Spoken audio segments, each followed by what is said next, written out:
Buenos días, nuevamente estamos con nuestro quinto seminario anual de culturas visuales del Museo Nacional de Arte, continuando con esta sesión de jueves. Y tenemos una visita muy especial que ha venido desde Cochabamba. Gracias a Ariana por hacer todo el esfuerzo de venir desde Cocha para presentar un tema que, además de interesante, es muy musical, muy lúdico, muy divertido, que tiene por título Cartografías musicales y visuales de las cumbias. Voy a leer una breve semblanza de Ariana Soto. Ariana Soto, su precholita, dejó su vida en Alemania y se trajo consigo a su personaje.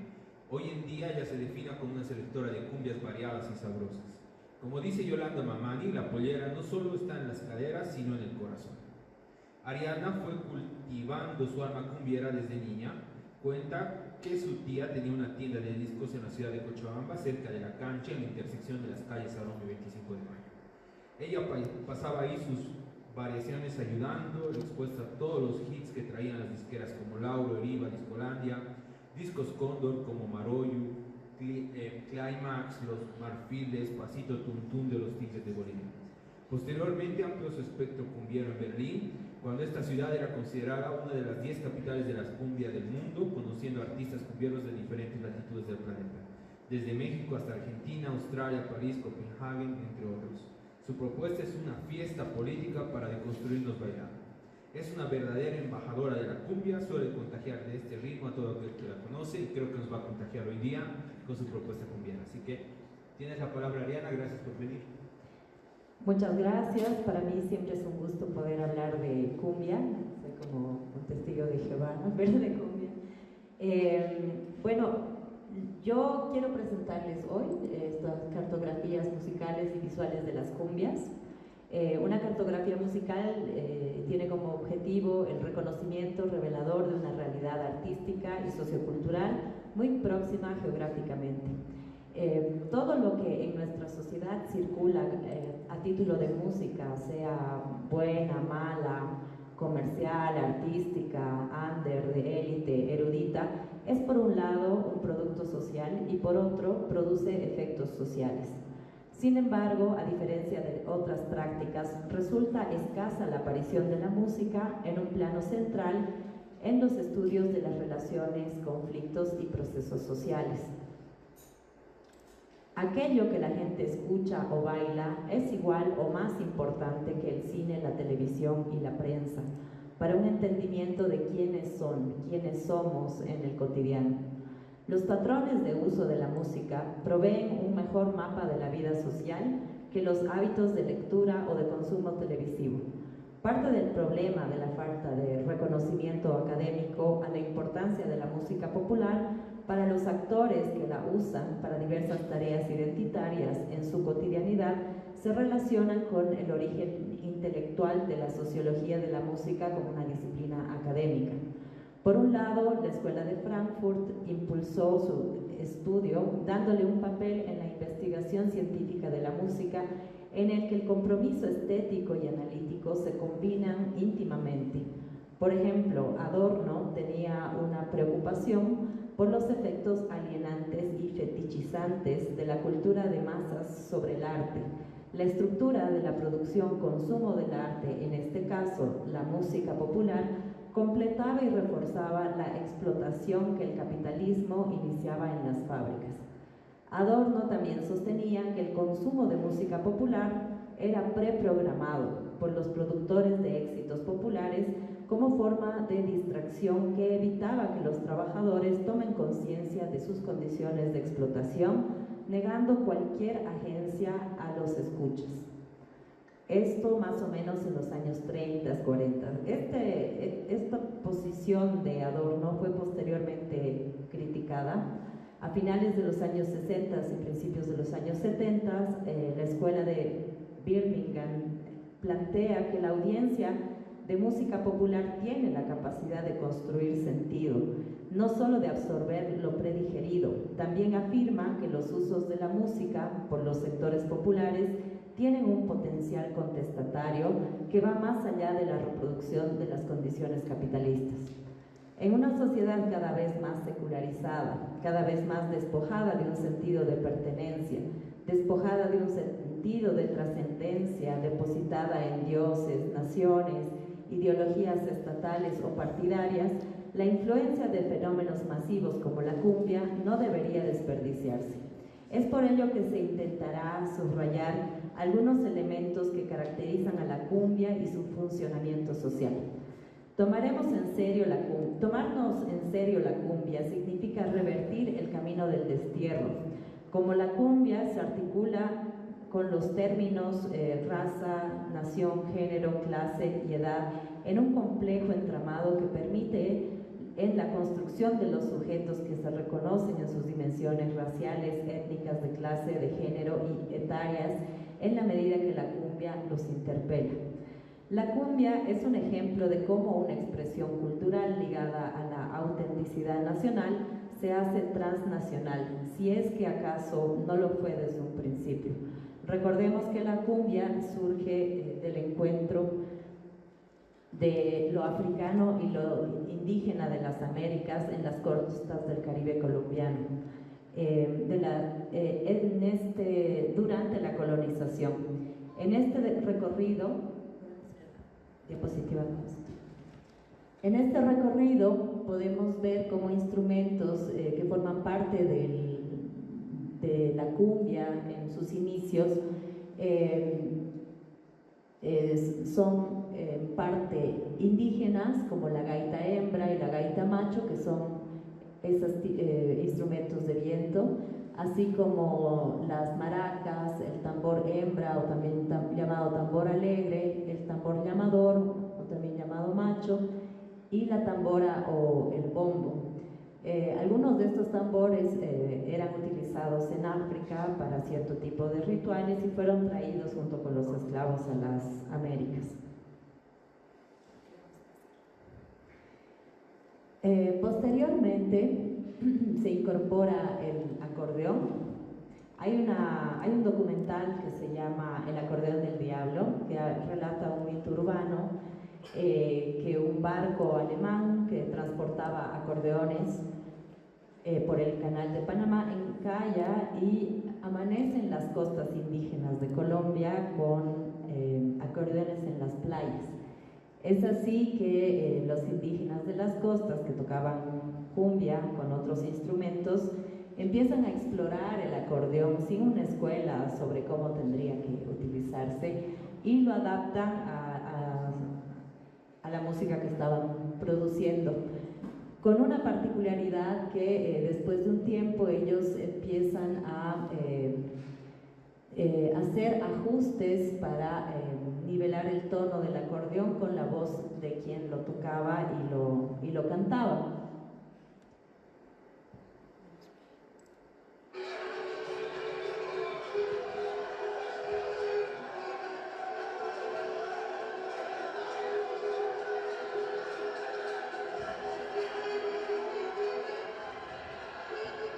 Y se genera toda una comunidad en torno al acordeón.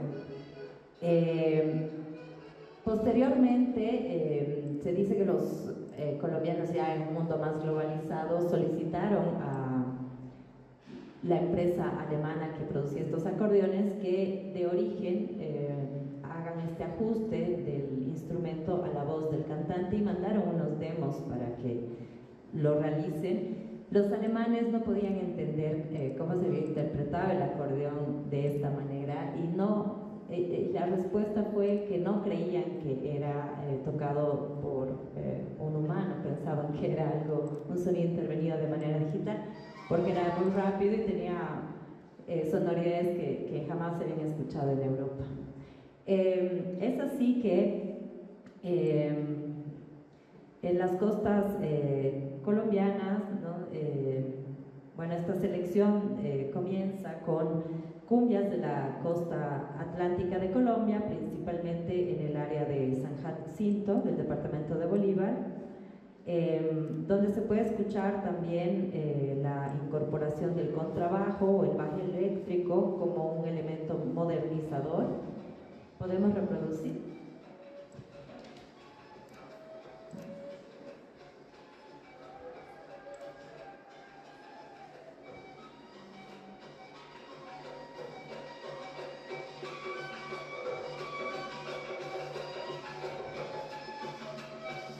Esa es la gaita indígena de Colombia, que posteriormente también fue reemplazada por el clarinete en un proceso de occidentalización también de la cumbia.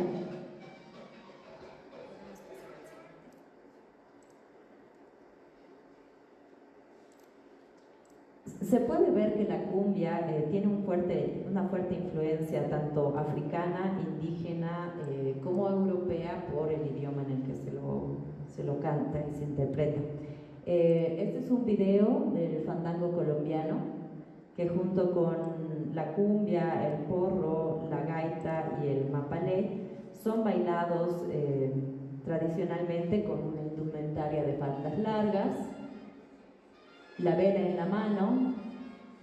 Bueno, he elegido este video, normalmente esto es interpretado por mujeres, ustedes lo han debido ver, pero me llamó la atención que hayan también otras masculinidades que puedan hacer uso de faldas. Me recuerda a una tocada en Samaipata que vino una comunidad muy grande. Rodrigo Bellot tenía una de estas faldas, así que fue bastante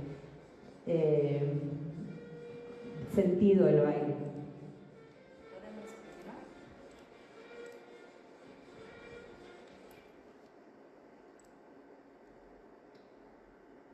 Esta música, que tuvo un proceso similar al folclore nacional, siendo marginada o categorizada como música de negros, de pobres, y posteriormente fue generando cada vez mayor interés como música tropical, captó la atención de algunos productores. Uno de los más significativos fue Lucho Bermúdez junto a Edmundo Arias o la orquesta Sonolux, quienes empezaron a tocar la música de las costas de Colombia con orquestas.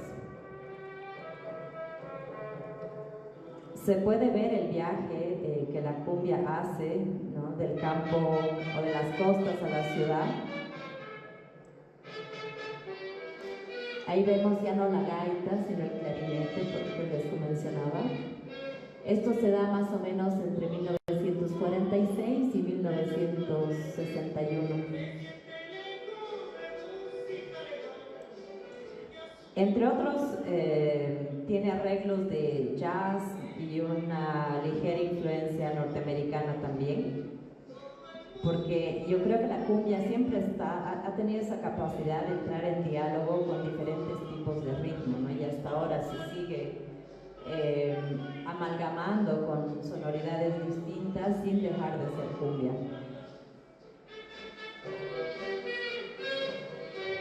De esta manera, al volverse una orquesta, al orquestarse la cumbia es reconocida en Colombia como música nacional y una música que traspasa las fronteras colombianas y comienza a ser un producto de exportación al resto del continente americano.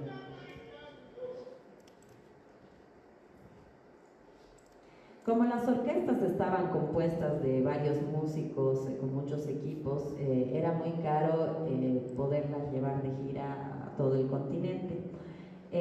Sin embargo, había muchos escuchas en todas las latitudes de América Latina que resolvieron empezar a crear orquestas locales en los diferentes países de América Latina, denominando la música como música tropical.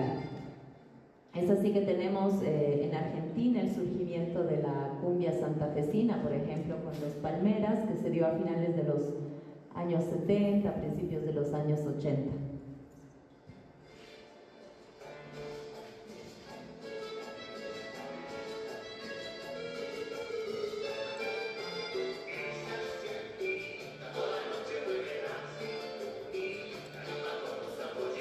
Como no se contaban con todos los instrumentos o siempre había un sazón distinto, ¿no?, dependiendo de qué música impregnaba más a los músicos locales, es así que la cumbia empieza a tomar una identidad del lugar a donde llega, ya sea por los instrumentos que tenían las bandas, por los ritmos que también circulaban en los países donde ha llegado la cumbia. Posteriormente, en Argentina también surge el fenómeno de Gilda. Ella murió a una edad muy joven, creo que a los 27 años. Es una de las cantantes de cumbia más queridas. Después de su muerte se volvió un ícono también. Tiene un santuario en la ciudad de Buenos Aires. Tiene fieles que le rezan, le piden milagros y aparentemente es muy milagrosa. Así que se ha convertido también, después de ser la reina de la cumbia, en un fenómeno social muy interesante en Argentina.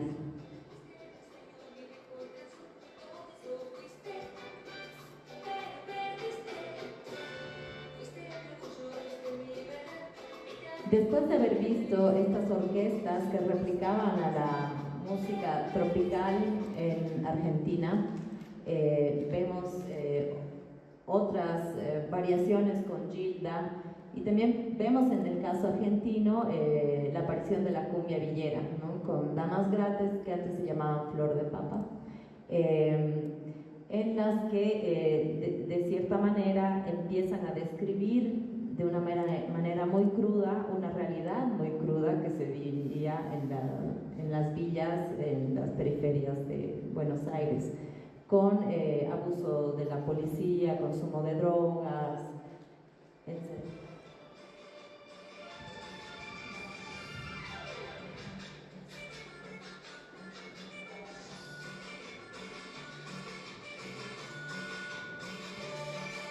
Aparecen así dos hipótesis. Por un lado, que la cumbia era de un consumo por sectores medios de la sociedad en Argentina, y por otro era de consumo netamente popular. Todavía creo que el estudio de la cumbia, sus influencias, de dónde viene, o si viene de diferentes lugares tal vez al mismo tiempo, son caminos que todavía demandan más investigación, aunque son bastante interesantes de analizar.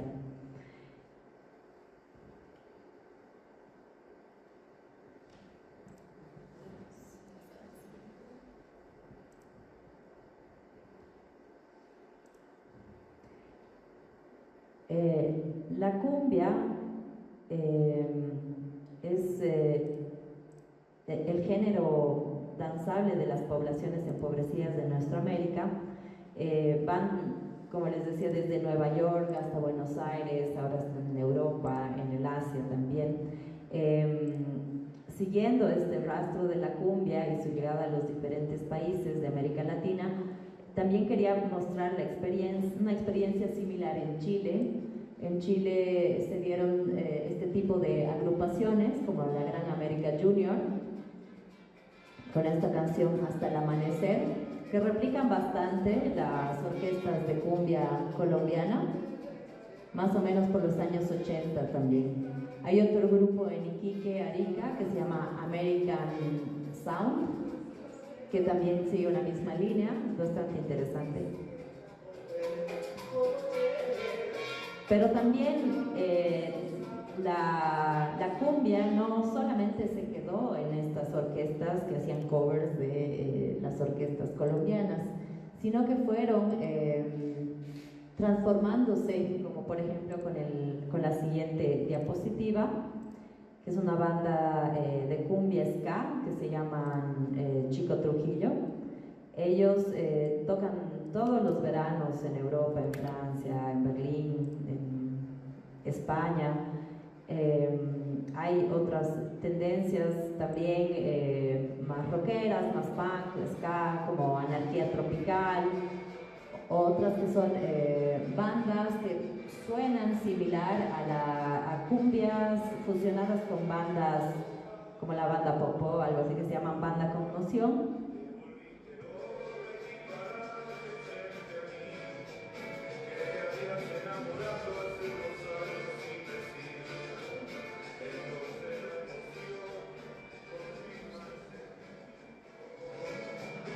Y bueno, llegamos a Bolivia. Realmente me encantaría poder explorar mucho más material, pero por el tiempo vamos a tratar de condensarlo. Llegamos al caso boliviano, a la experiencia boliviana. Por un lado, se fusiona la cumbia con ritmos orientales en un principio, ya que más o menos en 1949 apareció en Santa Cruz Discos Méndez, que fue de los pioneros en la producción de música local, y habían bastantes bandas orientales y otras como la Swing Balí, que era más de La Paz, que tocaban orquestas como de fusiones de ritmos tropicales con taquirares.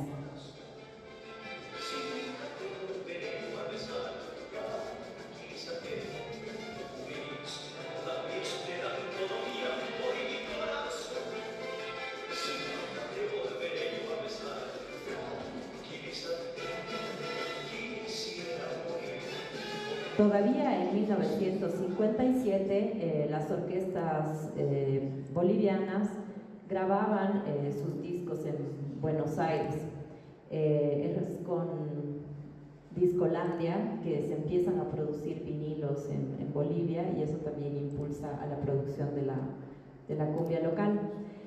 Por otro lado tenemos, más o menos por los años 50, en los centros mineros, se empiezan a fusionar huayños con los nuevos sonidos extranjeros. Se incorpora el acordeón, la guitarra eléctrica, la batería eléctrica. Tenemos a grandes representantes de esa época como los ovnis de Wanumi, que afortunadamente todavía siguen tocando, y si tienen la oportunidad de irlos a ver, son una experiencia maravillosa. Mi mamá es de Wanumi, era de un centro minero. También se dio un fenómeno bastante interesante en ese tiempo, ¿no? Las radios mineras eran financiadas por los trabajadores mineros, quienes mensualmente aportaban al mantenimiento de estas emisoras y en los costos operativos, llegando a ser más o menos 25 emisoras para fines de los años 70. Es así que también hay plataformas para poder difundir esta música y que se escuche en todo lado. Podemos ir al siguiente tal vez. En la ciudad de Tarata, posteriormente, se funda la primera escuela normal de música, donde los músicos podían acceder a una escuela musical gratuita, donde aparece el acordeón como una materia obligatoria, pero que permitía estudiar de forma gratuita y liberarse del servicio militar. Es así que también hay muchos músicos que se han formado en todo el Valle Alto, que han dado surgimiento a grupos como Los Marfil. Me hubiera encantado estar en una de esas fiestas y lanzarme bailando. Hay grupos como Climax, Los Ronish, Maroyu. Creo que hay una muy linda producción del Valle Alto. Este nuevo tema que se ha reeditado de Las Conquistadoras, Amor por Internet, por ejemplo, también es parte de esa línea. Los zapateaditos, el salay, ¿no? Tienen el acordeón muy presente en sus composiciones. He ido a la fiesta de las Guayuncas, el Tiataco, que es despuesito de Todos Santos, y si tienen la oportunidad, vayan a conocer. Es una sonoridad muy, muy particular en torno al acordeón. Hay concursos de coplas con acordeón, hay premios bien interesantes. Entonces, ese es más o menos el escenario que permitió a Bolivia también generar un sello muy particular de la cumbia. Yo planteo la necesidad de dejarnos de decir música, cumbia chicha, porque la chicha es una producción del Perú, y en tanto nosotros mantengamos, designemos nuestra producción como chicha, nos invisibilizamos en lo que es la producción de cumbia chicha peruana. También es bien interesante hacer visible cómo la cumbia es parte de la diáspora latinoamericana. No tenemos este éxito de los Brothers Añoranzas, que relata estas historias de migración forzada por crisis económicas que tuvo nuestro país. Amor por Internet también lo hace, ¿no? Es una ruptura amorosa que se ve forzada a sostenerse por otros medios que no son los presenciales.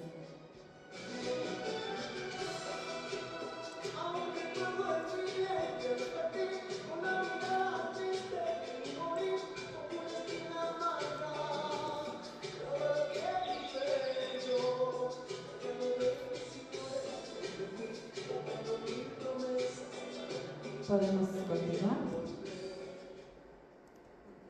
Llegamos también a la producción en Perú. En Perú llegó toda esta música tropical. Creo que Perú tiene una cultura de salsa muy fuerte, pero también fue influenciada por la cumbia.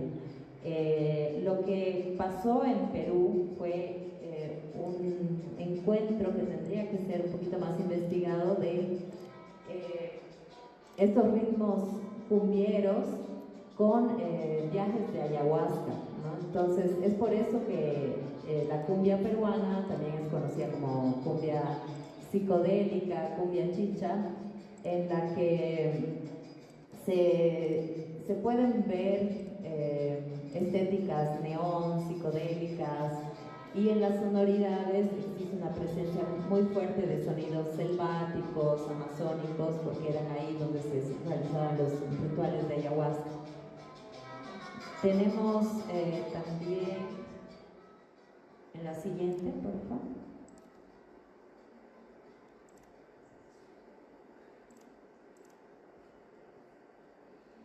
Bueno, esos eran los mirlos del Perú que han estado recién en Cochabamba. He podido bailar en primera fila.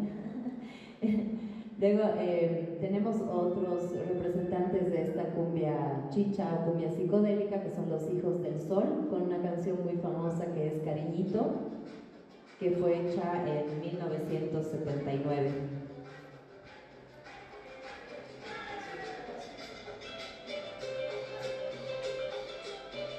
Más o menos toda la reproducción de las orquestas colombianas, pero desde una propia identidad, desde los países donde llegaba la cumbia, ha sido producida más o menos entre los 70s, 80s. En Bolivia, en los 80s, 90s, ha sido la época de oro de nuestras cumbias. En Perú también hay un fenómeno muy, muy querido, con la siguiente canción, que está a cargo de Chacalón. No sé si lo han escuchado. También murió bastante joven. Le decían el papá Chacalón. Esta canción relata un testimonio de migración del campo a la ciudad, ¿no? De sectores empobrecidos. Y papá Chacalón también se ha vuelto un tipo de santo, como Gilda más o menos, que es muy querido en las clases populares del Perú.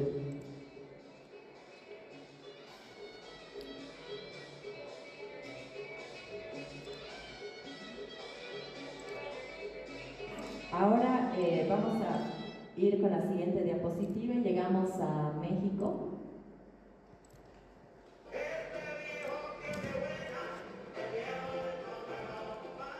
En México, una de las orquestas que empezó a hacer covers de orquestas colombianas es la famosa Sonora Dinamita, que tiene un montón de producción en la que se incorporan también ciertas estéticas como el sombrero, algunos instrumentos locales.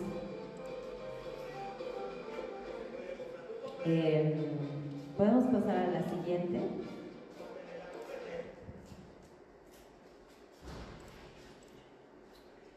También hay una escena bastante interesante ya propia de México, que es la cumbia sonidera, que es más que todo de Monterrey, pero que visibiliza diálogos transnacionales entre Estados Unidos, México y allá donde lleguen los sonideros.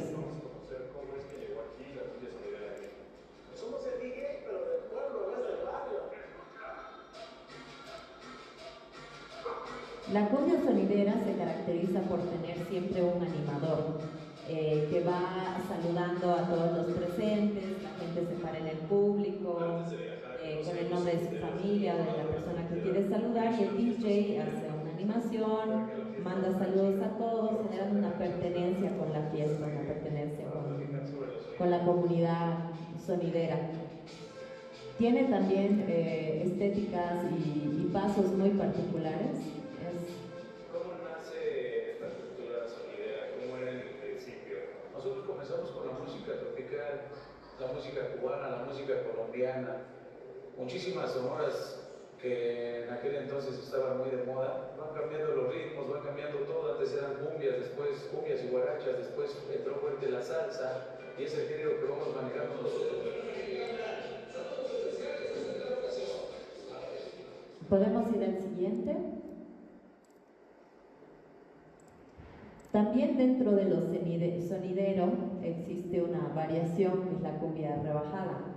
Se dice que fue un error mecánico, que en una grabación de música colombiana se redujo por accidente a 33 BPM la grabación, y no se hizo ningún chequeo, se mandó el lote de cassettes a México, y ahí nació todo un universo que es la comunidad de los colombianos que están en México, con una influencia fuerte de Colombia y de Estados Unidos.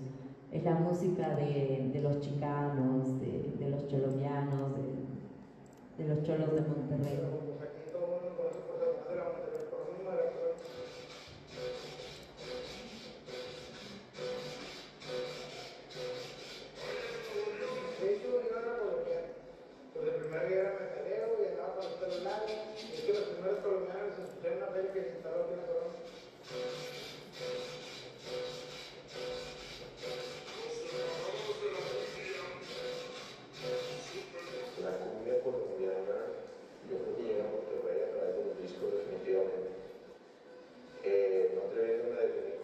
Exacto, yo creo que debe ser entre finales de los 60 y principios de los 70, de dos puntos claros, a través de la Ciudad de México y a través de Houston, Texas.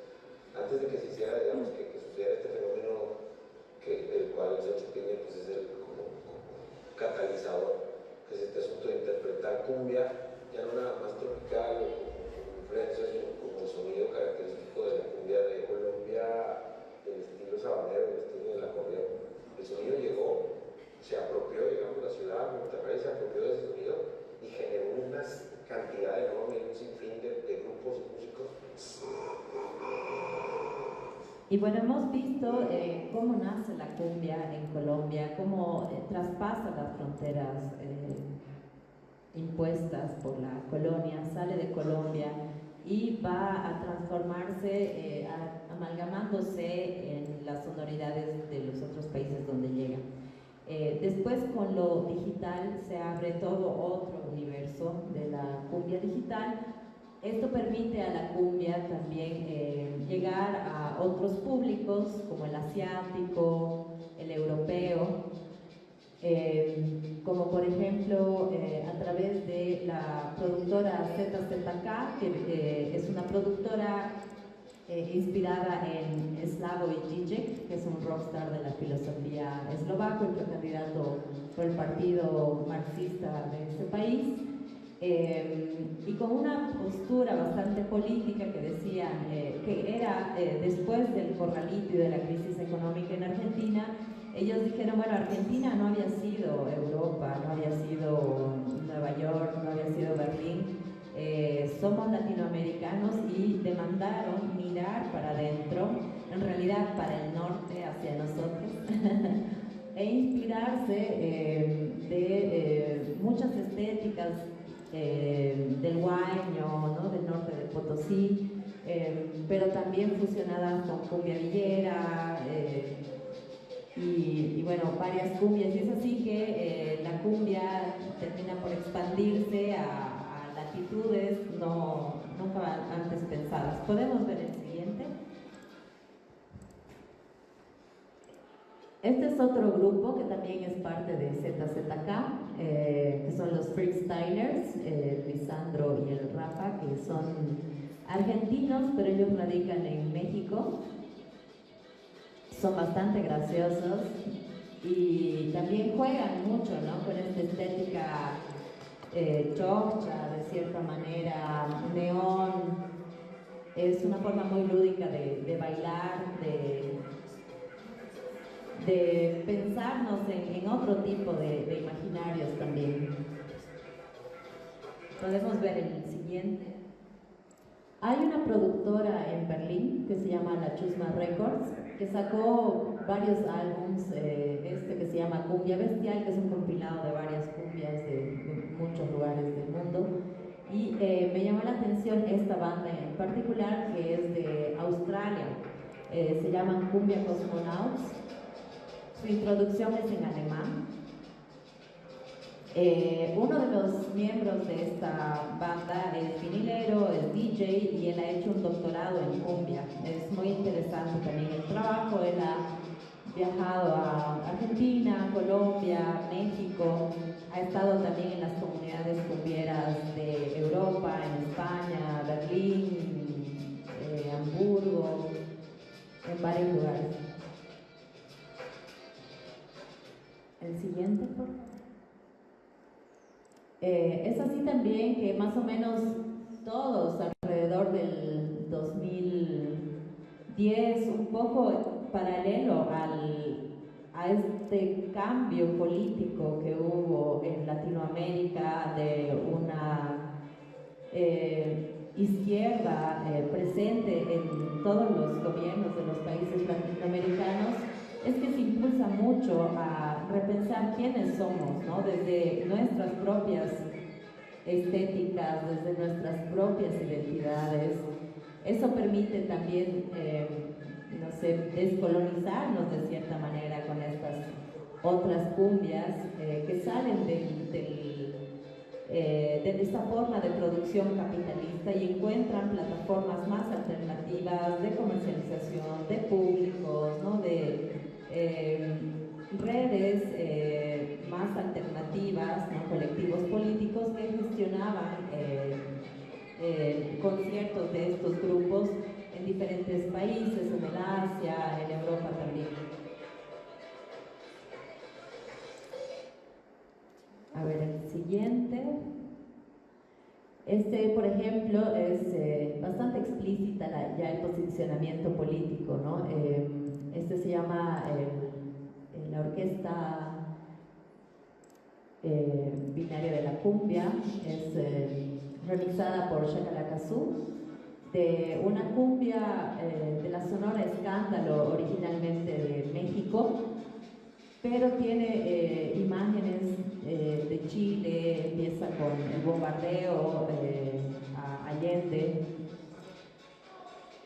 y también como esa demanda de la juventud por otro tipo de espacios de baile, otro tipo de una libertad en la que se explora una identidad más latinoamericana, ¿no? Desde una conciencia política también. ¿Podemos ir al siguiente?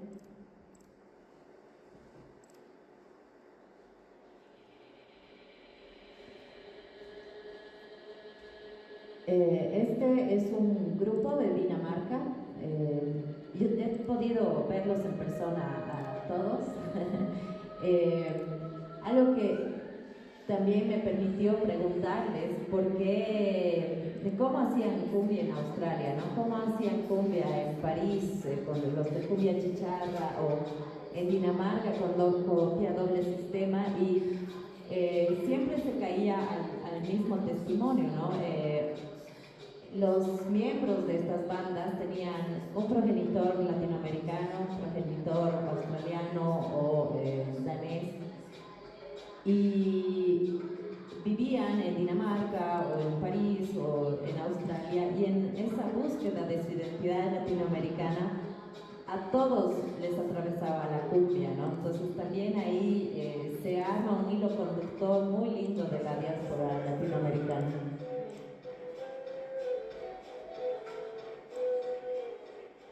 Podemos pasar al siguiente.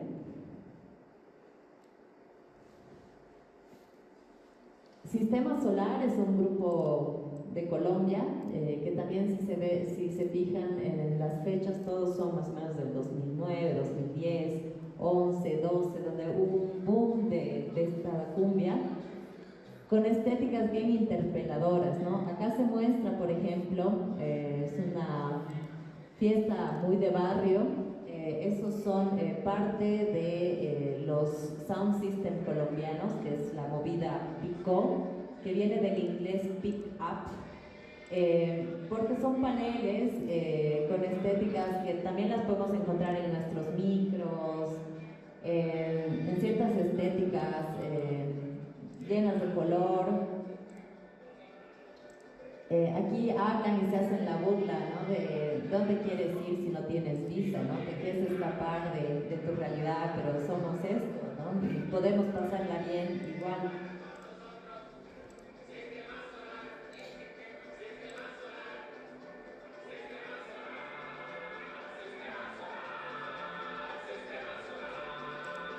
Ya, y pasamos al siguiente, ya vamos cerrando. También hay una parte feminista en la cumbia. Si bien se dice que hay una activación de la mujer en la bailanta de la cumbia villera, un espacio no convencional donde surgió un feminismo intuitivo desde los cuerpos de las mujeres que reclamaban ir a bailar sin estar expuestas al acoso o a situaciones desagradables. Y es así que se desmarcan de la mirada masculina, reclaman su cuerpo y el placer de bailar para sí mismas, y eso se puede ver reflejado en algunas canciones como Baila, Sol y se la ve bien buena, ¿no? Como ahí ya hay grupos de cumbia villera que empiezan a relatar que la mujer ya no va a buscar a un hombre a la pista de baile, ella va a pasarla bien y a disfrutar de su placer de bailar la cumbia villera. Luego ya salen grupos como Sudor Marica, las cumbia queers, que tienen ya una propuesta explícitamente feminista, queer, en la que ya se hackea la cumbia villera de la letra machista y se la resignifica con un contenido más feminista, más político. Podemos ir al siguiente.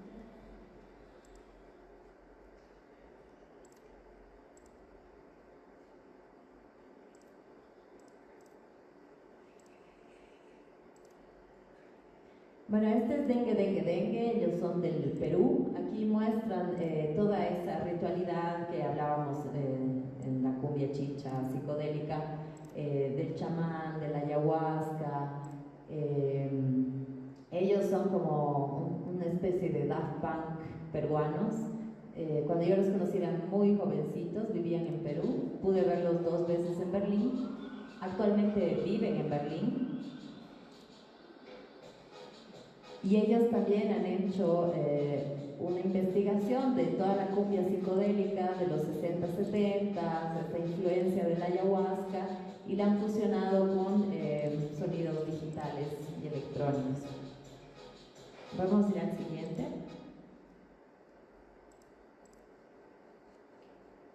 Bueno, ellas son las cumbia queens, ellas vienen del mundo del punk, rock.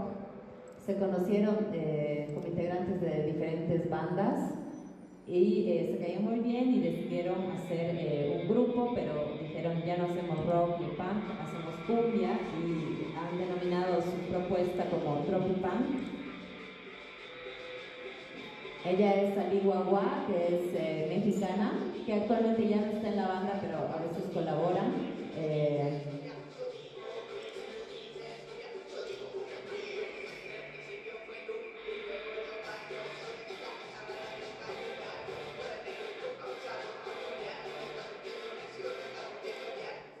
Podemos ir al siguiente. Para mostrar un poquito la diversidad también de este género y cómo realmente es un mundo infinito, quería presentarles esta comunidad que se llama de las botas picudas, que es acompañada de la cumbia tribal.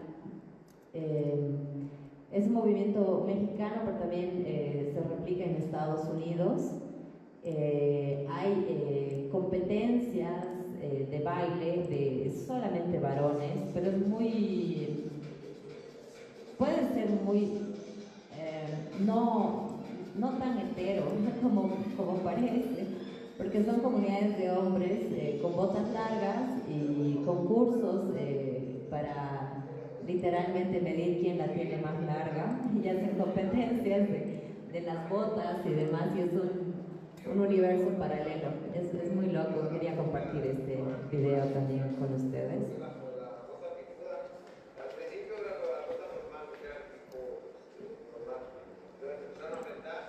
Creo que podemos pasar a la 34 para ya ir cerrando.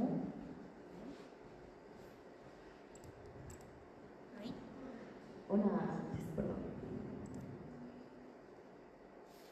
Antes. Una antes. Eso.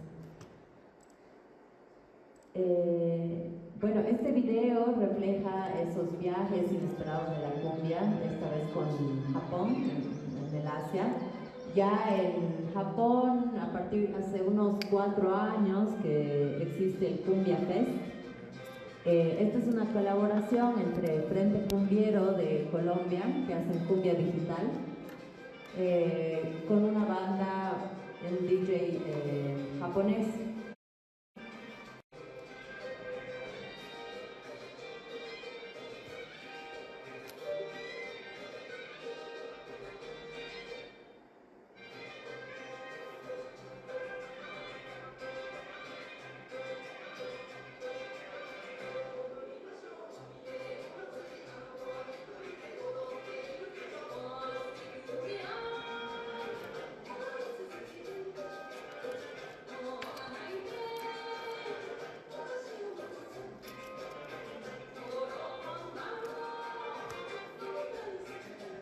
Bueno, y seguimos viajando hacia el futuro con la cumbia.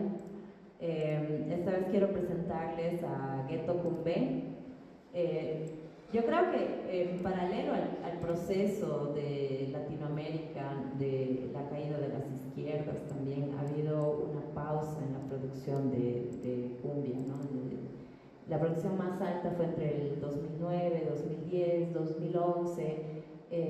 Después del 2014-15 hubo un debacle, pero se ha vuelto a retomar la producción desde grupos como Ghetto Kumbé, que son colombianos, que hablan desde estas identidades afrocolombianas, desde la diáspora latinoamericana, ¿no? Se puede ver en el video esta migración permanente de los latinoamericanos en busca de nuestras identidades, más allá de donde nos encontremos.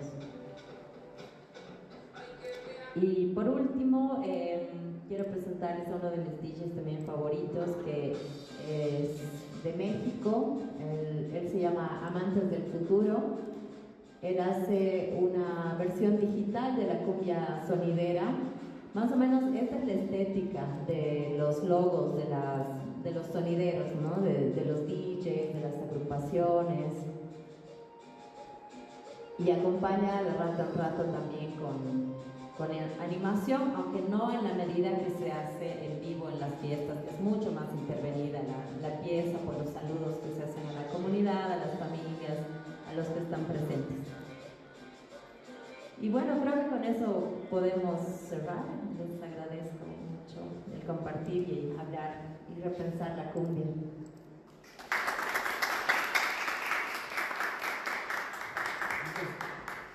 Muchas gracias, querida Ariadna. No sé si tenemos alguna pregunta, algún comentario, alguna intervención. Claro. ¿Prestas tu micrófono? Tener mayor capacidad de escucha. Bueno, mi nombre es Valeria. Bueno, fue una exposición fuera de lo común, la verdad no me esperaba. Ahí podemos darnos de cuenta también que el arte no solamente trata de pinturas o trazos finos que hace un artista, sino también que está reflejado a través de la música y está reflejado también a través de los movimientos corporales. En este caso la música está muy ligada con eso. La consulta o la pregunta que tengo, actualmente ¿tú crees que aún la cumbia marca a un grupo social definido? Esto porque se ha visto de que hay grandes fiestas en donde se dice la cumbia forma parte de la clase popular, pero vemos estas fiestas en donde los grupos de cumbia cuestan pues un dineral, lo que es la tanda, llegan a costar entre 10.000 y 15.000 una tanda. Entonces ahí no estaríamos hablando de lo que es una clase ya popular, sino una clase ya con un poder adquisitivo más alto, pero se sigue definiendo, digamos, de que la cumbia podría pertenecer a un grupo social. ¿Tú qué es lo que piensas referente a este tema? ¿Alguna pregunta más? Sí, es bien interesante tu pregunta. Yo siempre lo pienso, ¿no? ¿En qué medida cualquier expresión cultural puede caer en un vaciado de contenidos, en una comercialización y consumo capitalista, ¿no? Como se da con ciertas nuevas cumbias, entre comillas, que son,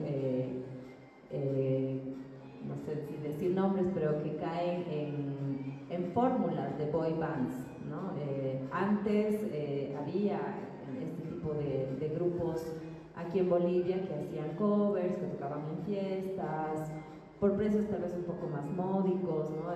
Sé que Gastón Sosa cobra bastante bien, Sabor Sabor también, ¿no? Son bandas caras. Sin embargo, digamos, antes yo percibía como una estética más metalera en los grupos de cumbia, ¿no? Estaban más de cuero, pelo largo, entonces podrían transitar entre lo metalero y lo cumbiero. Hoy por hoy, también en este diálogo que tiene Bolivia, sobre todo el mundo aymara con el Asia, con la China, pero también con esta influencia de las boy bands de Corea, se ve una transformación estética muy fuerte, ¿no? Desde los cortes de pelo, los trajes de lentejuelas, moradas, ¿no? Colores así llamativos que son similares a las de los boy bands del Japón, etc. Claro, la China deconstruye un poco, ¿no? lo que es el capitalismo, pero es un país comunista, pero que ahorita es la potencia capitalista que está poniendo en jaque a todas las economías del mundo, ¿no? Entonces, son procesos bien complejos. Yo parto siempre por hacer de estas gestiones de eventos, conciertos y demás, situaciones más accesibles para todos, ¿no? Pero ya esa es la decisión y la gestión de cada artista. Sí deberíamos, desde la gestión cultural, gestionar que estos grupos puedan presentarse en otro tipo de espacios de manera gratuita. Una vez estaba en Cotauma, por ejemplo, y escucho a los Bibis, será unas fiestas, y cuando me subo al teleférico, en la terracita, y eran los Bibis en un canchón de parqueo ahí al frente y con un súper escenario, y después terminé de tocar los Bibis y entra Jambao y ahí tumbaron las puertas, rebasaron seguridad, o sea, fue una locura. Y digamos, hay también estos espacios donde, claro, no son difundidos, no son socializados, pero donde uno puede acceder a estos grupos que son más para fiestas privadas, pero creo que también ahí tenemos que encontrar encontrar como el punto intermedio de cómo hacer que el arte que hacen estos músicos sea sostenible y pueda profesionalizarse también. Y por otro lado, que hayan espacios que se gestionen para que el público pueda acceder de forma gratuita o bastante económica a verlos, ¿no? Entonces, eso pienso. Bien, más preguntas. Ariana, muchas gracias. A nombre del Museo Nacional de Arte, que le hacemos hacer la entrega de un obsequio de agradecimiento.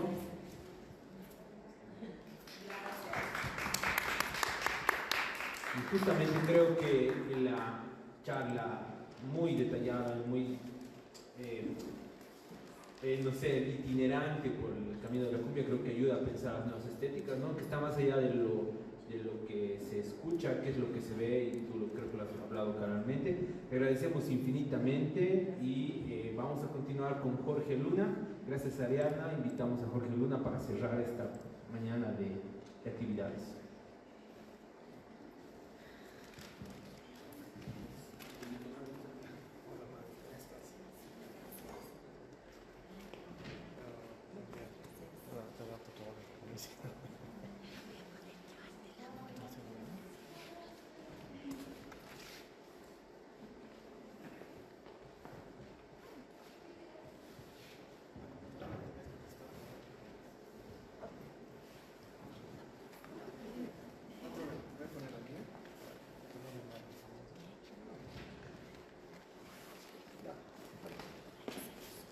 Bueno, para cerrar la mañana vamos a presentar a Jorge Luna Ortuño, que ya nos ha estado acompañando el martes con una selección de producción de artistas del siglo XX en Santa Cruz, específicamente el Niño Pedraza. Bueno, Jorge Luna va a presentar una charla que tiene por título Lo que no se suele hablar del arte contemporáneo en Bolivia y hace mucha diferencia. Nacido en La Paz y radicado en Santa Cruz desde 2013, es un escritor que se desempeña como investigador independiente y gestor cultural. Dirige un programa semanal de radio sobre cultura y tiene un podcast de arte contemporáneo junto a Kiosco Galería. Formado como licenciado en filosofía, con posgrados en educación y en curaduría, combina su producción entre la vida académica y la escritura de ensayos creativos. Muchas gracias, Jorge, nuevamente por estar acá en el Seminario Anual de Culturas Visuales, y el micrófono es tuyo para poder cerrar esta jornada de la mañana. Bueno, gracias, Marcelo. Buen día a quienes nos siguen en las redes. Agradezco al Museo Nacional de Arte por este espacio. También saludo a Marcelo Maldonado, Tatiana Quiñones, Mari, que están trabajando acá todos estos días. Y bueno, lo que voy a decir es bastante sencillo en realidad, pero tiene algunas connotaciones que son valiosas. Hablamos del arte contemporáneo boliviano. He querido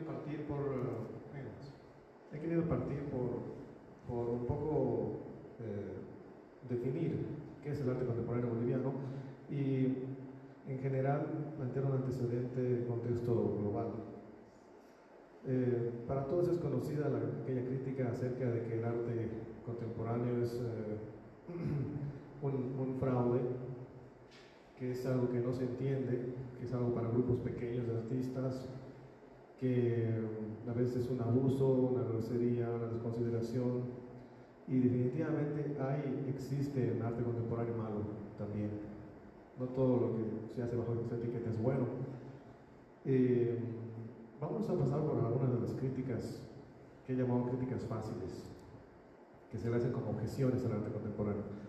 Una de ellas es una de las que más se ha vuelto notoria en el campo internacional, es la curadora, historiadora Avelina Lesper, que hace una crítica al arte contemporáneo en el sentido de que es un fraude. Básicamente lo que critica es mucho el valor que tienen en el mercado, la venta de obras, ¿no?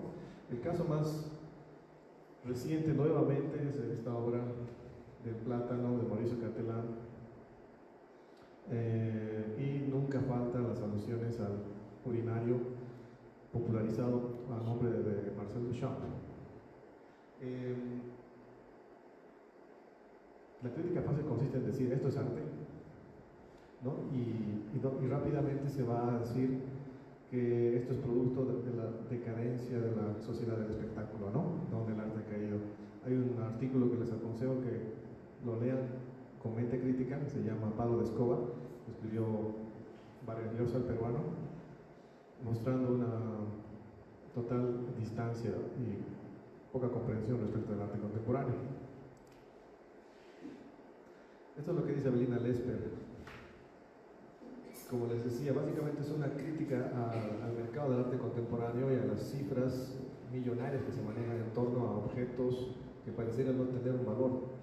El plátano pegado con la cinta aislante en la pared fue subastado recientemente y fue vendido en $6 millones por un chino excéntrico. Fue comprado esta obra. Esta obra había sido estrenada en la Feria de Arte de Basel en Miami y fue vendida por $15,000, $18,000. Ya esas veces se provocó polémica, ¿no? Pero ahora ya es una locura. Sin embargo, todavía agarrando solamente de ese argumento no es suficiente. No he escuchado a los críticos del arte contemporáneo normalmente referirse a los grandes artistas. Vamos pasando las más que vayan contando esto, por favor.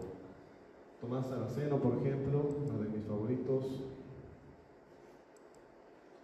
Richard Serra, Olafur Eliasson, Anish Kapoor. Miren, ahí nos detenemos, por favor. Como pueden ver, aquí son intervenciones en el espacio que modifican completamente la vivencia de ese espacio. Son obras de gran escala, son obras de arte contemporáneo ya más actual, más de punta, digamos, pero claro, de presupuestos gigantes también, ¿no? Una de las cosas que vamos a ver en estas obras es que realmente toman el espacio, lo transforman utilizando la materialidad, los códigos del material que están usando, etc. Yayoi Kusama, otro gran ejemplo. Lo que vemos aquí, por ejemplo, es que el artista contemporáneo no ofrece un objeto para ir a ver. Lo que ofrece es una experiencia cognitiva que utiliza un espacio particular que no podría suceder en cualquier lugar. Por tanto, es contextual y es específica. Sigamos, por favor. Entonces, lo que planteo es, volvamos a qué pasó. Mi hipótesis es que hubo una mala lectura de Duchamp que se ha expandido como pandemia y que acá en el contexto boliviano se utiliza también para defender el arte contemporáneo, pero de mala manera, no se le hace un buen favor. ¿Qué pasó? Aquí Duchamp dice, no todos son artistas, pero todos son malditos críticos. A contrario de lo que decía Joseph Beuys, ¿no? Que representa otra escuela en el arte contemporáneo que más bien decía, todos son artistas. Duchamp, no, perdón, antes.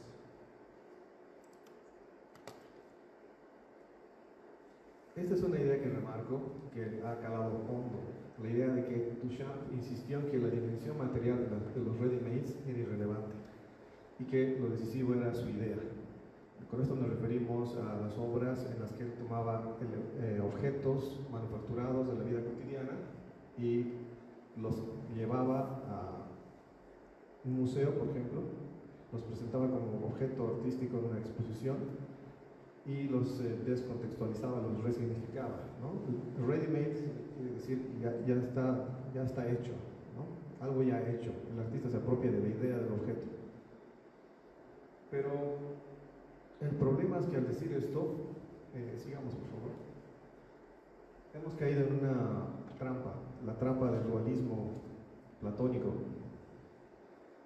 porque se ha caído en una vieja batalla ya vivida en la historia de la filosofía, que tiene data de 5 siglos antes de Cristo, que tiene que ver con la prevalencia, qué es principal, qué es superior, la idea o la materia, la materialidad o el idealismo. Y hay dos escuelas grandes en la historia de la filosofía, ¿no? Platón, Kant, Hegel, son algunos de los principales exponentes de la idea idealista de la filosofía, y más bien el materialismo estaría enfocado a partir de filósofos como Aristóteles, Nietzsche, Marx, otra línea, otra corriente enorme de la filosofía. Entonces, entre esas dos posiciones, el arte contemporáneo también se ha decantado, y escuchamos a muchos artistas explicando el arte, diciendo que lo que interesa en el arte contemporáneo no es lo que se muestra, sino que lo que interesa es la idea. Ese idealismo que estaba representado en la imagen del mito de la caverna de Platón se ha actualizado también de una manera fantástica en la famosa película de Matrix de 1999, donde nos plantean también la idea de un mundo en realidad ilusorio, el mundo en que vivimos ahora, que en realidad nuestros cuerpos estarían en su vida material o real, estarían viviendo conectados a unas máquinas que les extraen el jugo vital para generar energía, ¿no? La electricidad del cuerpo humano generaría energía para las máquinas. Esa es una actualización de la... Siguiente. Esa es una actualización de la idea del platonismo griego. Pero el problema es que si nos enfocamos en defender o en querer entender el arte contemporáneo como se practica en Bolivia, tomando argumentos importados de otros continentes, de otras vivencias, no le hacemos un buen favor al arte contemporáneo boliviano. Gastón Ugalde es uno de los que mejor ha descubierto esta falsa idea y no se ha quedado ahí. En las obras de Gastón Ugalde, por ejemplo, no se puede decir que la idea es solamente lo que importa, porque la materia habla, la materia es fundamental. En este caso, por ejemplo, trabaja fuertemente con los tejidos de los aguayos. Estas obras se llaman Marcha por la Vida, es una video performance y es una de las obras más representativas del arte contemporáneo boliviano, ¿no? No las voy a comentar mucho, solamente quiero irlas citando. Gastón Ugalde es famoso por haber trabajado con hojas de coca, ha hecho retratos de presidentes, como nos comentaba la señorita Espinosa en una ponencia anterior. Ha trabajado con sal, Gastón Ugalde, por ejemplo, este es un obra donde podemos leer una palabra, pero está hecho con sal, de Salar de Uyuni. Esta es una instalación de Raquel Schwartz, titulada Torres y Bolas, de 1995, hecha con cerámica. Raquel Schwartz, por ejemplo, ha combinado mucho su trabajo entre la cerámica y el arte contemporáneo, digamos, de utilización de nuevos medios. La famosa instalación también de Raquel, Bajo el cielo más puro de América, igual. Aruma, Sandra Bertucci, que ha trabajado mucho con los nuevos medios, el videoarte, pero también combinando mucho con conocimiento de la tecnología que es el tejido, ¿no? el conocimiento ancestral de las tejedoras. Ha tratado de combinarlo. Las obras están hablando porque están contextualizándose con materiales simbólicos culturales fuertes, densos, de nuestro propio país, ¿no? Nuestra región.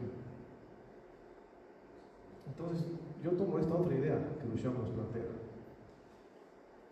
Duchamp nos plantea la idea siguiente. Duchamp insistiría en que en toda actuación artística hay igualmente una dimensión de acoplamientos, de utilización de materiales ya dados. La creación ex nihilo no existe. Es decir, que incluso el pintor, cuando hace una pintura, decía Duchamp, está reutilizando un material, que es el pigmento, para transformarlo en la materia, producto artístico. El ex nihilo quiere decir creado de la nada, ¿no? Para Duchamp, todo creador ya toma de algo existente para retransformarlo, resignificarlo. La idea de acoplamiento, sin embargo, que él menciona en ese párrafo es la que a mí más me interesa. Allí lo ha trabajado mucho con sus ready-mades que he mencionado. Este es uno de los más famosos, la rueda de bicicleta, que es una rueda de bicicleta invertida, acoplada a un taburete. ¿Qué ha hecho ahí Duchamp? ha desfuncionalizado tanto al taburete como a la rueda de bicicleta. Pero lo que él está diciendo no es simplemente no vea la cosa, solo piensa en una idea.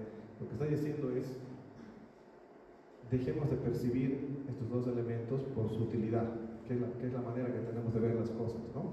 Vemos un objeto y lo primero que pensamos es ¿para qué sirve? Entonces él nos pide desplacen eso de su mente, la utilidad. Fue en realidad un encargo de la baronesa Elsa von Freytag-Loringhoven, una amiga de Duchamp, que algunos dicen era su amante, que le pidió que le ayudara a colocar esa obra en el salón de exposiciones, en el salón de exposiciones internacionales, ¿no? Estaba firmado con un seudónimo, el seudónimo de Eremuth. Creo que ese era un tema interesante para que lo toquen acá también creadoras en la exposición. Y la foto es de Alfred Stieglitz. Lo que quiero decir aquí, sin embargo, es que para la historia del arte lo que ha quedado ha sido la fotografía, porque la obra no se llegó a exponer, fue rechazada en el Salón Internacional. Entonces, como fue rechazada, solamente años después, cuando en los 60s recién iba a ser expuesta en una sala, el objeto fue botado y la foto que había hecho un amigo, Alfred Stieglitz, quedó para la historia, ¿no? Y finalmente quedó al nombre de Duchamp. Pero Duchamp es un artista que se le hace poco favor si solamente se lo recuerda con esta obra. Él ha hecho un trabajo muchísimo más complejo y rico. Sigamos, por favor. Entonces, en Bolivia se ha teorizado sobre el arte contemporáneo. Roberto Valcárcel ha sido uno de los mayores exponentes de un deseo de teorizar y de convertir didáctica la teoría del arte contemporáneo. Sigamos. Siguiente, por favor. Ahí nomás. Entonces, nos han quedado este tipo de conceptos que se escuchan a montones cuando se habla de arte contemporáneo. La resignificación, la descontextualización del objeto, la apropiación de la idea o la apropiación de una obra para reinsertarla en otro contexto, el fuerte uso del collage, siempre, el ensamblaje, y la cuestión de la contextualidad cognitiva, es decir, el arte contemporáneo funciona siempre en conexión con un contexto. Cambias el contexto de la obra, se vuelve otra obra. A diferencia de, por ejemplo, una Mona Lisa, una pintura famosa de Da Vinci, que tú puedes poner en una pared celeste, en un museo clásico, en un museo contemporáneo. Tú puedes exponerla en diferentes espacios, pero la obra se aprecia por sí misma, ¿no? Ya tiene un valor histórico. El arte contemporáneo no. El arte contemporáneo no está buscando producir cosas que se sostengan por sí mismas, está buscando producir sistemas de relaciones que lo lleven al espectador a un ejercicio cognitivo inusual, diferente, contracultural. Sigamos. Entonces, esta es para mí una cuestión importante. En arte contemporáneo no habría que hablar tanto de obras, como por ejemplo cuando hablamos de lo binario, no es una obra en sí, es una cosa contextualizada que ha pasado a ser un dispositivo de pensamiento, ha trastocado el pensamiento en el arte contemporáneo. Básicamente hay un antes y un después. El dispositivo considera que la obra no está en el espacio, y esto es muy importante, ¿saben? Cuando veo este vaso de agua, hay una obra de un artista contemporáneo que es súper criticada por Avelina Lés, pero es un vaso a medio llenar de agua. Y plantea la ambigüedad, ¿no?, de las personas que miras, el vaso medio lleno o el vaso medio vacío. Lo que critica la famosa mexicana es que es una porquería presentar algo así como arte. Pero el artista no está presentando el vaso. Eso es lo que nos falta entender. Es una manera de percibir diferente que exige el arte contemporáneo. El artista está presentando una composición, que es lo que planteo acá. La obra no está en el espacio, la obra está con el espacio. Esta obra, sin tener el soporte del espacio expositivo en el que está siendo planteada, no es nada, no es arte. ¿Esto qué quiere decir? Que la exposición debe entenderse como un soporte del sistema de relaciones donde confluyen el texto, confluye la luz, confluye probablemente en las otras obras que están alrededor, confluye la posición en la que ha sido planteada. También hay que ver el cuerpo de obra que tiene ya el artista previo. Si uno solamente se enfoca en ver el vaso, está haciendo un ejercicio incompleto, digamos. No se trata de eso, el paradigma que plantea el arte contemporáneo, porque está trabajando dentro del paradigma. Sí, mi consejo es, cuando vayan a una sala de arte contemporáneo, lo que se llama arte contemporáneo, ¿no? que es un rótulo sospechoso todavía aún, no se concentren en ver objetos, no se concentren en ver cosas que se están mostrando, sino que se concentren en ver todo el espacio, la manera en que se conecta lo que se muestra con el lugar. Acá el Museo de Arte Nacional, por ejemplo, el Museo Nacional de Arte es un lugar privilegiado para promover experiencias espaciales del arte, vivencias en las que es muy difícil no sentir la carga simbólica de su arquitectura, de su historia. Es muy difícil abstraerse de eso, ¿no? El cubo blanco, que está diseñado como formato expositivo para hacernos olvidar del exterior, para generar una experiencia supuestamente limpia, aséptica, no que distraiga nada la mirada, es muy difícil de plantearse, por ejemplo, en este museo, porque este museo tiene que ser jugar más bien la carga, la fuerza de su estructura, ¿no? De su arquitectura histórica. Y en arte contemporáneo la obra no sucede en el espacio, sucede con el espacio. Un ejemplo es la instalación. La instalación es uno de los principales lenguajes del arte contemporáneo. Una de las pioneras en Bolivia es Ligia de Andrea, una de las artistas que sigo mucho, también estudio. Ligia de Andrea planteó esta obra, que es una de las primeras que se ha visto en Bolivia. La instalación está hecha con hilos, máscaras. A diferencia de las obras que les he mostrado de Saraceno, de Serra, etc., que eran ostentosas, ¿no? Lo que hace Ligia de Andrea es trabajar siempre con materiales precarios, pero lo que hace es tomar el espacio. Y al tomar el espacio está pidiéndote que tú leas semánticamente el signo ensamblado con el lugar. No te está pidiendo que simplemente digas, pero estos son solo hilos. La sala de exposición es un espacio de ficción, donde lo que está ahí ya no es solamente lo que era normalmente. Nata, por favor. Espero no estar siendo muy abstracto en lo que estoy diciendo. Aquí se puede ver claramente otra manera de haber conectado la experiencia de los hilos de colores dentro del espacio. No fue a exhibir nada, no se ve un pedestal, no se ve un objeto manufacturado, no se ve una eficiencia técnica producida en algo objetual. Lo que se ve es una manera de usar el espacio, una manera de percibir y de vivir el espacio y de invitar al espectador a que viva ese espacio. Lo que se hace es transformar la percepción. Sigamos, por favor, me voy acercando. Este es un caso muy importante. Esta obra, el círculo cromático, titula Instalación de Roberto Valcárcel, fue exhibida acá en el Museo Nacional de Arte también. Fue exhibida en Chile, fue exhibida en Santa Cruz hace 2 años. Y miren esto, por favor, Madi. Los ataúdes están presentados en filas, son 12 ataúdes de colores. Cada color representa una de las tonalidades del círculo cromático, pero están presentados en filas, 6 filas, frente a frente. Ahora vean la siguiente toma. Esta es una exposición realizada en 2021 como homenaje posterior al fallecimiento de Roberto. curada por Cecilia Bayá en el Museo Tillo Beri en Sucre, en Santa Cruz.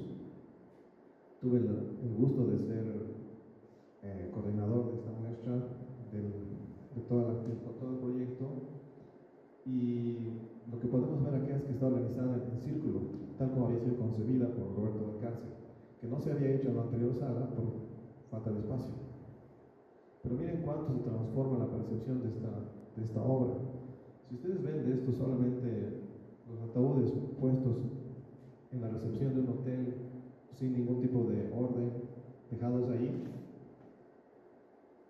rompen completamente la significación de la obra, porque la obra se alimenta del espacio con el que está, no en el que está, sino con el que está, conectada, ensamblada.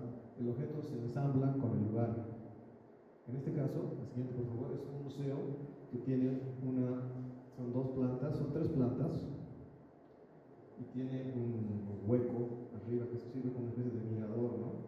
En la siguiente planta es un mirador de vidrio. En las orillas, la curadora dispuso poner las cabezas de la instalación 57 de Roberto Valcárcel, ¿no? Son cabezas de maniquíes, 82 cabezas.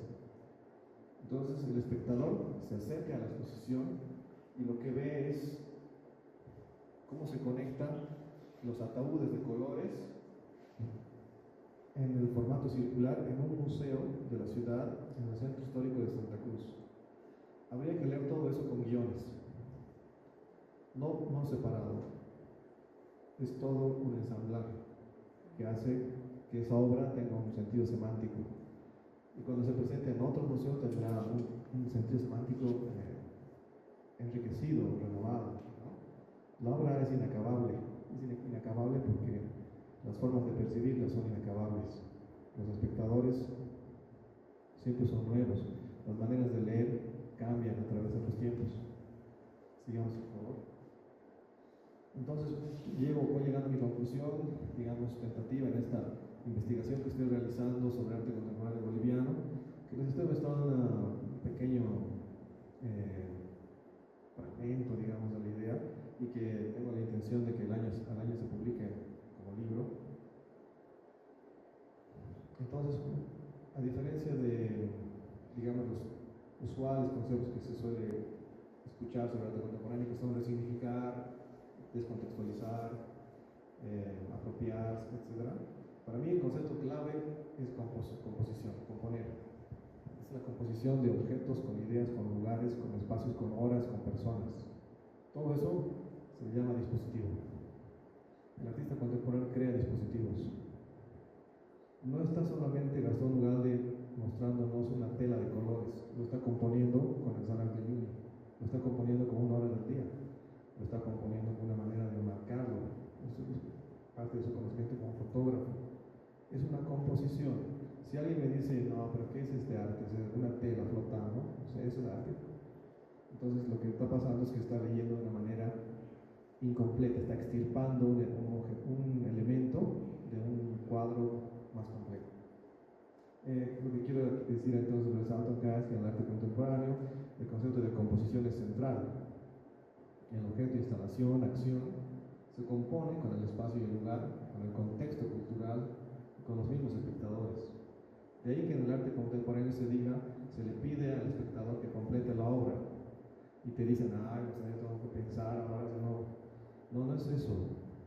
Se trata de que el espectador va a transformar la obra en la medida de que el arte contemporáneo cree en la singularidad de cada espectador, cree en la singularidad de cada mirada. Termino básicamente acá. Alguien de ustedes ha debido haber ido a esta obra, es otra de las provocaciones de Mauricio Catelán. Había empezado hablando de él con el plátano pegado a la pared. Esta obra también es de él. Este señor que está ahí pegado es el curador de la exposición, y él lo puso ahí al curador en la inauguración de una de sus exhibiciones en un museo. No recuerdo si era, no recuerdo el nombre ahorita. Esta era una manera de seguir criticando los modos, los funcionamientos del arte. El arte contemporáneo sí es algo es la constante posibilidad de poner en duda qué es arte.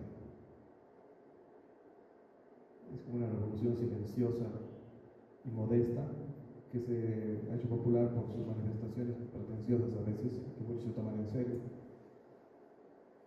Esto está en el cuerpo de obra de Catalán, ¿no? Y él tiene muchas obras así, con objetos, animales así disecados, colgados en el aire, colgados en las paredes. O sea, él ha trabajado esto, es un cuerpo de obra. El plátano no es una cosa casual.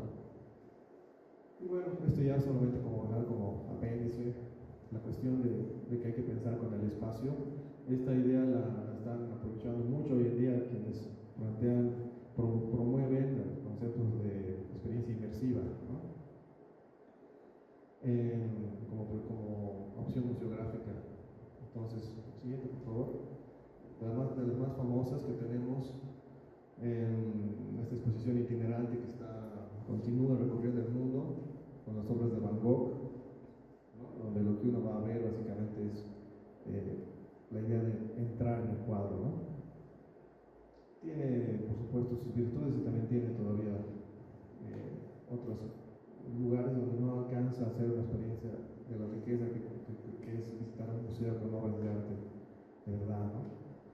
Y por ahí me despido, creo que dije varias cosas, así que gracias por la atención.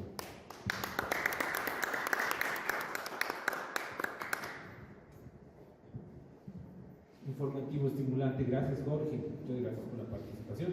No sé si tenemos alguna pregunta, algún comentario, intervención. En vista de que no hay nada, muchas gracias por tu participación. Creo que muchos de los conceptos, mucha de la reflexión nos va a ayudar a conocer. Creo que el arte contemporáneo es un espacio que la Nacional de Arte, desde la presencia de la Bienal de São Paulo, abrió a muchas preguntas, a muchas formas, y creo que esto nos ayuda aún más a nutrirnos en este espacio, en este debate, ¿no? Muchas gracias, Jorge, y a nombre del museo te vamos a hacer entrega de un recuerdo. No. Y muchas gracias, estimado Jorge, por tu visita, y esperemos que nos sigan en la tarde. Vamos a seguir con el Seminario de Culturas Visuales. Gracias.